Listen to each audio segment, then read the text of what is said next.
નમસ્કાર ગુજરાત ફરી સ્વાગત છે આજના તાજા હવામાન સમાચાર વિડીયોમાં। તો આજે તારીખ 30/12/2025 અને મંગળવાર થયો છે। ત્યારે ગુજરાતના છેલ્લા છે વર્ષના 2 દિવસ બાકી રહ્યા હોય ત્યારે ગુજરાતના હવામાનનો મોટો પલટો આવવાની પૂરેપૂરી શક્યતા છે। અને અંબાલાલે જે આગાહી કરી હતી તે મુજબ 5 થી 6 તારીખ દરમિયાન છે તે ગુજરાતમાં કડકડતી કાતિલ ઠંડી છે તે પડવાની છે।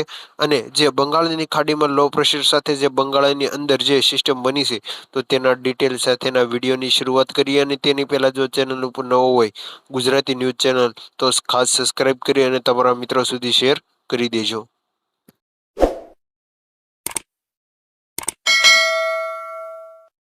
એના વિશે પણ આ વિડીયોમાં આગળ વાત કરીશું, પરંતુ આ વિડીયોની અંદર આપણે 4 થી 5 મુદ્દાઓ જે છે તે એક પછી એક જાણવાના છે। 5 થી 6 મુદ્દાઓ પર વાત કરવાની છે। તો એ કયા મુદ્દા છે કે જેના વિશે આજના વિડીયોમાં આપણે ચર્ચા કરવાની છે? એના વિશે સૌથી પહેલા મિત્રો આપણે લિસ્ટ બનાવી લઈએ કે જેનાથી તમને પણ ખ્યાલ આવે કે આજનો આપણો આજે નાનકડો વિડીયો છે એની અંદર આપણે કયા મુદ્દા જાણવાના છે। સૌથી પહેલા તો મિત્રો આજના વિડીયોની અંદર મારે તમને મહત્વની આપવાની આગાહી વિશે માહિતી કરવાની છે। આવનારા દિવસોને લઈને જે આગાહી કરવામાં આવી છે અંબાલાલ પટેલ તરફથી, તો આગામી 10 દિવસની જે આગાહી છે તેના વિશે વાત કરીશ। બીજા નંબરે મિત્રો આજના વિડીયોની અંદર હું તમને ગુજરાત રાજ્યનું હાલનું હવામાન સમજાવીશ, કારણ કે ગુજરાતના હાલના હવામાનમાં કંઈક અદ્ભુત ઘટના બની રહી છે। અચાનક વાતાવરણો પલટા મારી રહ્યા છે, અમુક ભાગોમાં વાદળો પણ છે। ત્રીજા નંબરે મહત્વની અપડેટ હું તમને આપીશ વરસાદ વિશે। જી હા દર્શક મિત્રો, વરસાદ ભર શિયાળે જાણીને તમે ચોંકી જશો। મને પણ કહેતા મિત્રો જે છે તે નવાઈ લાગે છે, પરંતુ મિત્રો જે રીતના નકશામાં ફોટા સામે આવ્યા છે વરસાદ આવતો જોવા મળી રહ્યો છે। કયા ગામમાં આવવાનો છે, કયા જિલ્લામાં આવવાનો છે એ હું તમને આ વિડીયોમાં આગળ જણાવીશ। કોઈ ગામના નામ સાથે માહિતી આપવાનો છું। એટલું જ નહીં, 31 ડિસેમ્બર અને 1 જાન્યુઆરી 2026 આ એ 2 દિવસો છે કે જ્યારે માવઠાની પૂરેપૂરી આગાહીઓ બની રહી છે અને એના વાદળો પણ બનવા લાગ્યા છે। કચ્છ અને કાતરા ઉપરથી મિત્રો જે આગાહી પડતી હોય છે તો કચ્છના આધારે વાદળો પણ બની ગયા છે। એ મિત્રો ડિટેલમાં તમને કોઈ ગામનું નામ લઈને આગળ માહિતી આપીશ। ચોથા નંબરે મહત્વની અપડેટ મારે તમને આપવાની છે, તો ખાસ કરીને ગુજરાતભરની અંદર અત્યારે શિયાળો ચાલી રહ્યો છે તો શિયાળા વિશે પણ અપડેટ આપીશું, જેમ કે શિયાળાને લઈને શું નવી અપડેટ છે, આવનારા દિવસોમાં ઠંડીને લઈને શું નવા એંધાણ છે। તો ચાલો મિત્રો, મેં તમને ઘણી બધી માહિતી તો આપી દીધી, હવે ટાઈમ બગાડ્યા વગર એક મુદ્દા વિશે વાત કરીએ, શરૂ કરીએ। એ પહેલા તમને મિત્રો જણાવી દઉં કે વિડીયોને અંત સુધી જોતા રહેજો, કારણ કે અધૂરું જ્ઞાન ખતરનાક બની શકે। અને મિત્રો તમે માત્ર એક વિડીયો જોઈ લેશો તો તમારે આજનો કોઈ પણ બીજો હવામાનને લગતો વિડીયો જોવાની જરૂરિયાત નહીં પડે। અને સૌથી પહેલા મિત્રો તમને જણાવી દઈએ, ઘણા બધા દિવસોથી ચેનલમાં વિડીયો નહોતો આવી રહ્યો, પરંતુ હવે આપણે રેગ્યુલર વિડીયો આપીશું, કારણ કે વાતાવરણમાં ક્યાંક ને ક્યાંક હવે નવા જૂની થવાની છે, તો આપણે વિડીયો જોવાવાળા છે એને મિત્રો દરરોજની માહિતી પહોંચાડવી પડશે। તો દરરોજ મિત્રો હવે આ ઓનલી વેધર ચેનલ ખોલીને તમે વિડીયો ચેક કરતા રહેજો, કારણ કે હવે આપણે આ ચેનલ ઉપર વિડીયો આવતા રહેશે। ચાલો મિત્રો, ઘણી બધી વાત કરી લીધી, હવે આપણે ચેનલના મુખ્ય આજના વિડીયોના પોઈન્ટ ઉપર આવીએ। સૌથી પહેલા મિત્રો મહત્વની અપડેટ જે હતી તેના વિશે માહિતી આપું, તો આગાહી શું જણાવી રહી છે, શું છે મિત્રો આવનારા દિવસોને લઈને આગાહી, તેના વિશે વાત કરીએ। મિત્રો અંબાલાલ પટેલે 4 થી 5 નવી ચોંકાવનારી આગાહી કરી દીધી છે, જે જોતા એવું લાગી રહ્યું છે કે ખરેખર જો આગાહી સાચી પડશે તો ગુજરાતમાં ક્યાંક ને ક્યાંક નવાજૂની થશે।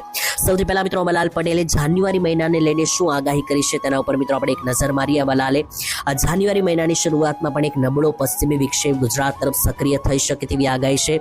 2જી અને 7મી જાન્યુઆરી વચ્ચે વધુ એક પ્રભાવી પશ્ચિમી વિક્ષેપ થવાની તૈયારીઓ છે, જેની અસર ગુજરાતમાં જોવા મળી શકે। શું થશે અસર? તો ગુજરાતમાં વાદળછાયું વાતાવરણ અને હળવો વરસાદ થવાની પૂરેપૂરી શક્યતા છે। આ મિત્રો અંબાલાલે આગાહી કરી કે જાન્યુઆરી મહિનાની અંદર ગુજરાત રાજ્યમાં વરસાદની શક્યતા છે। બીજી આગાહી અંબાલાલે શું કરી છે? તો મિત્રો અંબાલાલે ઠંડીને લઈને આગાહી કરતા જણાવ્યું કે ગુજરાતવાસીઓ હવે તૈયાર થઈ જજો, કારણ કે 10 થી 15 અને 20 થી 25 કિલોમીટર પ્રતિ કલાકના પવનો હવે ફૂંકાવાના છે। છેલ્લા 2 મહિનાથી મિત્રો જે ઠંડી ઓછી હતી અથવા કહી શકો કે ઠંડી પડી રહી ન હતી, તો હવે મિત્રો શિયાળો અસલ જામશે। જાન્યુઆરી અને ફેબ્રુઆરી કાતિલાના ઠંડી માટે તૈયાર રહેજો। અંબાલાલે ખાસ આવનારા 10 દિવસ માટે ચેતવણી આપી છે કે આવનારા જે 10 દિવસ છે એ મિત્રો ખાસ ભારે રહેવાના છે। જાન્યુઆરી મહિનાના પણ પ્રથમ 10 દિવસ ભારે રહેશે। ભારે પવનો ફૂંકાશે, તેને કારણે પાકને પણ નુકસાન થઈ શકે, જેમ કે બાગાયતી પાક, નાના છોડવા હોય અને પવનને કારણે નુકસાન થઈ શકે। બીજા નંબરે વૃદ્ધો અને બાળકો છે તેમને ખાસ કાળજી રાખવી પડશે, નહીતર મિત્રો શ્વસન સંબંધિત રોગો થઈ શકે, કારણ કે ઠંડી જે છે તે વધવાની છે। ત્યાર પછી હવે મિત્રો વાત કરીએ તો ખાસ કરીને ગુજરાત રાજ્યના હાલના હવામાન વિશે, તો જોઈ લો આ ફોટો મિત્રો છે ગઈકાલે સવારનો, એટલે કે 27 તારીખ અને શનિવારનો મિત્રો આ ફોટો છે। વાદળ ગુજરાતમાંથી આ ફોટો લેવામાં આવ્યો છે।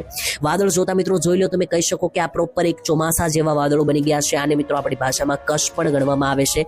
જે કચ્છ અને કાતરા હોય છે તેને આધારે મિત્રો આ એક કચ્છનો ફોટો છે. તો આ મિત્રો કચ્છ જોતા એવું લાગી રહ્યું છે કે ગુજરાતમાં કંઈક નવાજૂની થવાની છે. આ પ્રકારના જ્યારે વાદળો બને ત્યારે આવનારા આગામી 4 દિવસોની અંદર જે છે તે મિત્રો ગુજરાત રાજ્યની અંદર કમોસમી માવઠાના પ્રકોપ અને એંધાણ જે છે તે આ વાદળો દેખાડી રહ્યા છે. અને સૌથી વધારે આગાહી બની રહી છે 31 ડિસેમ્બર, 1 જાન્યુઆરી, 2 જાન્યુઆરી અને 3 જાન્યુઆરીની. આ 4 દિવસ ગુજરાત રાજ્ય માટે ભારે બનવાના છે.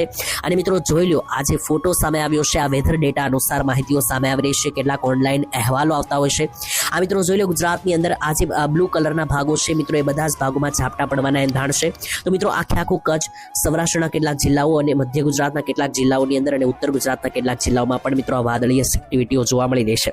તો નીચેના મિત્રો 2-3 જિલ્લાઓને તાલુકાઓને છોડી દઈએ, જેમ કે સુરત, ભરૂચ, નવસારી, વલસાડ, ડાંગ, નવસારીથી નીચે આવે તો જે સાપુતારા લાગુના વિસ્તાર છે, વડોદરા, આ ભાગોને છોડી દઈએ તો બાકી 75% ગુજરાતના ભાગોમાં જે છે તે મિત્રો આ વાદળો ફેલાતા જોવા મળી રહ્યા છે. અને તેની અસરના ભાગરૂપે ગુજરાત રાજ્યમાં મેઘતાંડવના મંડાણ જે છે તે જોવા મળી શકે. જી હા મિત્રો, ચાલો હવે વાત કરીએ. વરસાદની વાત નીકળી ગઈ છે તો વાદળોને આધારે ફટાફટ અપડેટ મેળવીએ કે કઈ તારીખે વાદળો દેખાઈ રહ્યા છે અને કેવા વાદળો છે. તો મિત્રો હું તમને વાદળોને આધારે માહિતી આપી રહ્યો છું. તો જોઈ લો, 31 તારીખ, 1 તારીખ, 2 તારીખ, આમ જોવા જઈએ તો 30 તારીખથી આ વાદળો જે છે તે ભયંકર લેવલના ગુજરાત ઉપર પથરાતા જોવા મળી રહ્યા છે.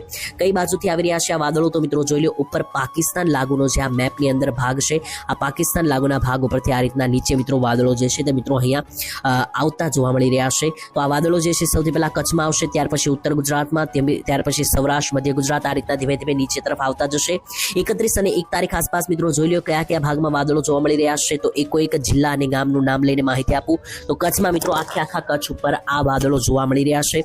ત્યાર પછી આગળ પણ ચાલીએ તો ઉત્તર ગુજરાતના પણ 4 થી 5 મિત્રો જે જિલ્લાઓ છે, જેમ કે અહીંયા તમે જોઈ લો તો મહેસાણાથી લઈને રાધનપુર, સાંતલપુરના વિસ્તારો, થરાદ, બનાસકાંઠા. તો મિત્રો આ હતા આજના તાજા સમાચાર. વિડીયો જો સારો લાગે તો તમારા મિત્રો સુધી શેર કરજો અને આ ચેનલ ઉપર ન હોય તો ચેનલને સબસ્ક્રાઇબ કરી લો.